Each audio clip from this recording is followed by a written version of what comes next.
युवा कुंभ में शामिल होने आए सीएम शिवराज सिंह चौहान के सुपुत्र इंदौर की युवा शक्ति देख गदगद हो गए। वहीं जब युवा कुंभ में युवाओं को संबोधित करने का मौका मिला, तब कार्तिकेय ने युवाओं को न सिर्फ संगठन के प्रति समर्पण का पाठ पढ़ाया, बल्कि एक आदर्श युवा होने की परिभाषा भी समझाई। देखिए ये खास रिपोर्ट। आकाश के युवा कुंभे में कार्तिकेय की दस्तक। आकाश की युवा शक्ति देख गदगद हुए शिव के कार्तिकेय। युवाओं को हाथों हाथ सिखा दिया संगठन के प्रति समर्पण का पाठ। कार्यकर्ताओं को समझाई युवा होने की परिभाषा। प्रदेश की राजनीति की दशा और दिशा तय करने वाले शहर इंदौर में युवा कुंभ का आयोजन किया गया, जिसमें सीएम शिवराज सिंह चौहान के सुपुत्र कार्तिकेय सिंह चौहान बतौर अतिथि शामिल हुए। प्रदेश की राजनीति के केंद्र पहुंचते ही कार्तिकेय का अंदाज भी कुछ बदला बदला नजर आ रहा था। अक्सर अपने शांत और शालीन स्वभाव के लिए पहचाने जाने वाले कार्तिकेय जैसे ही युवा कुंभ में पहुंचे, वैसे ही उनका बेबाक और बिंदास अंदाज देख युवा कार्यकर्ताओं का जोश भी चरम पर पहुंच गया।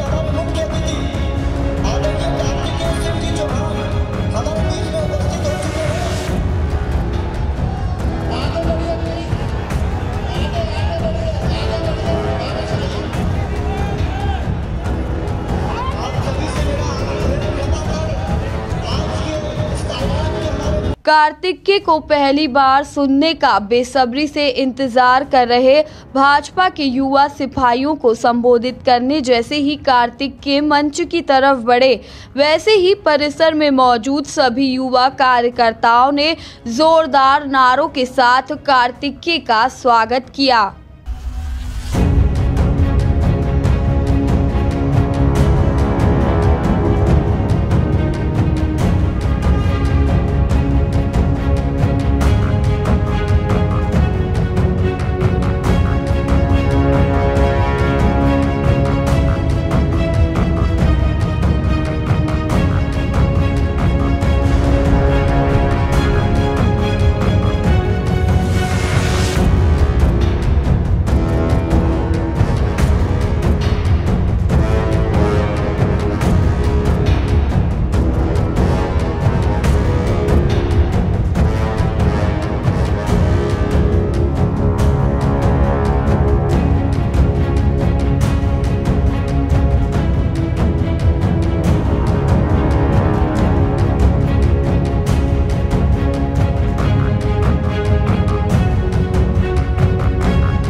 अपने युवा साथियों को संबोधित करते हुए कार्तिकेय ने संगठन के प्रति सच्ची निष्ठा और समर्पण का पाठ पढ़ाया और साथ ही युवा होने की परिभाषा भी समझाई। आने वाली 12 तारीख को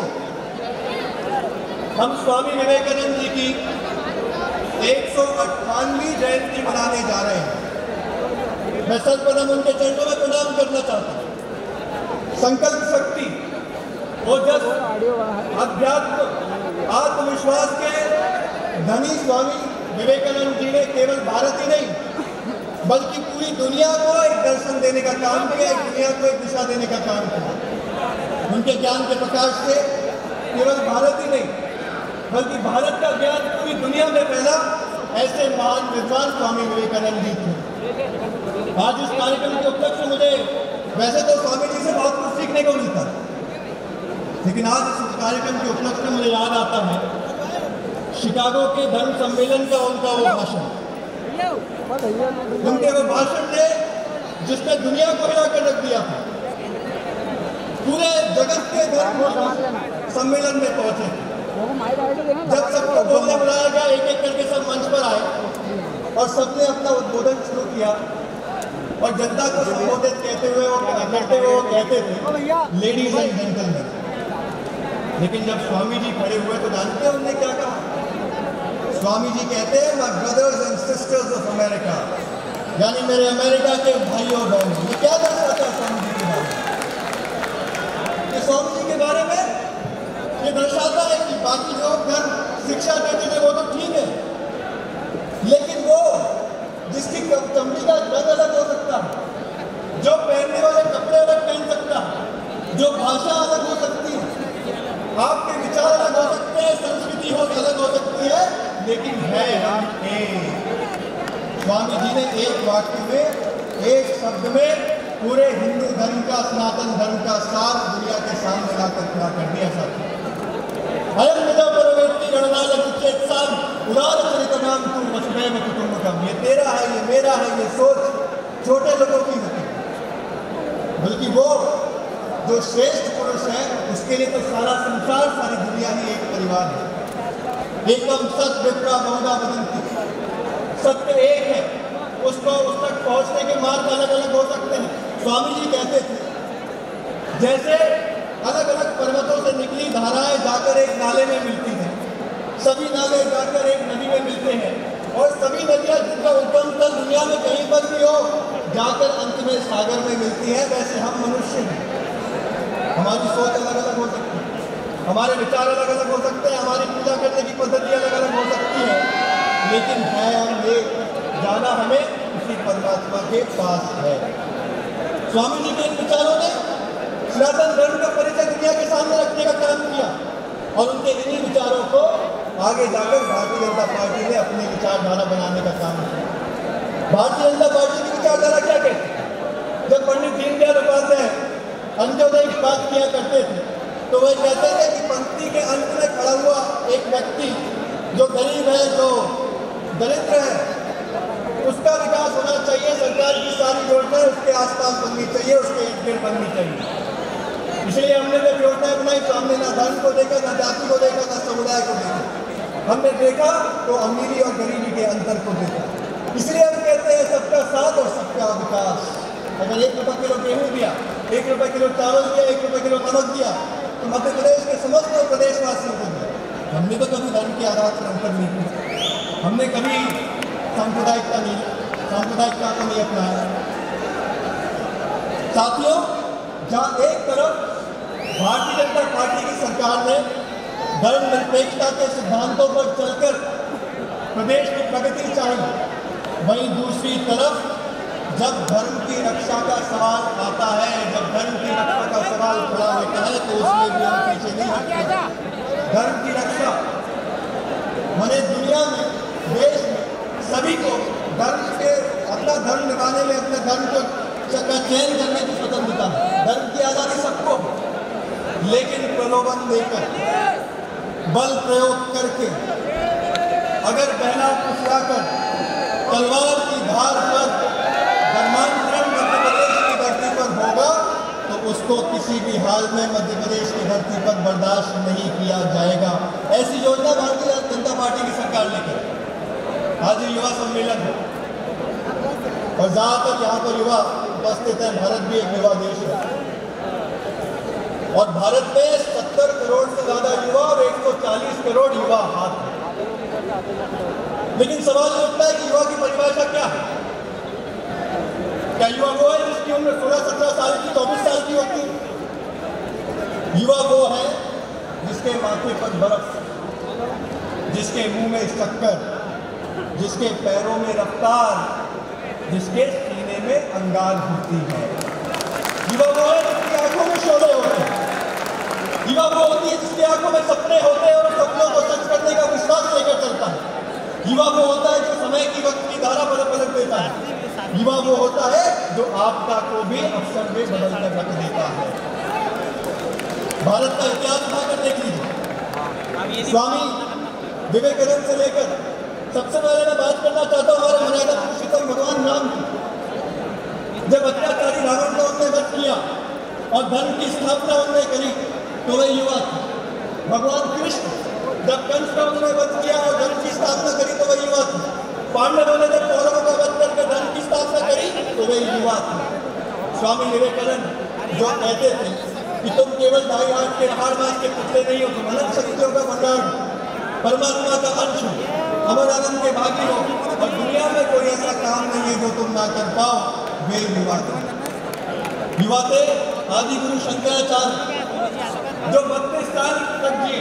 कार्तिकेय ने इस शानदार और जानदार कार्यक्रम के लिए युवा कुंभ की बागडोर संभालने वाले युवा विधायक आकाश विजयवर्गीय और युवा मोर्चा की पूरी टीम का आभार भी जताया। भाग्य का विषय, वैसे तो इंदौर में बहुत बार आया, लेकिन मेरे इंदौर के युवा साथियों से पहली बार मेरा मिलना हो रहा है। मैं अपनी वाणी को विराम देने से पहले दोनों हाथ जोड़कर अपने सभी युवा साथियों को नमस्कार करना चाहता हूं और अपनी वाणी को विराम देने से पहले मैं चाहता हूं मेरे सभी युवा साथी एक संकल्प लें। हम संकल्प लें समृद्ध मध्य प्रदेश के निर्माण का, हम संकल्प लें समृद्ध भारत के निर्माण का, हम संकल्प लें स्वर्णिम मध्य प्रदेश के निर्माण का, हम संकल्प लें कि 2020 को हमने कठिनाइयों में पाला है, लेकिन 2021 हमारी सदी होगी, मध्य प्रदेश की सदी होगी, भारत की सदी होगी।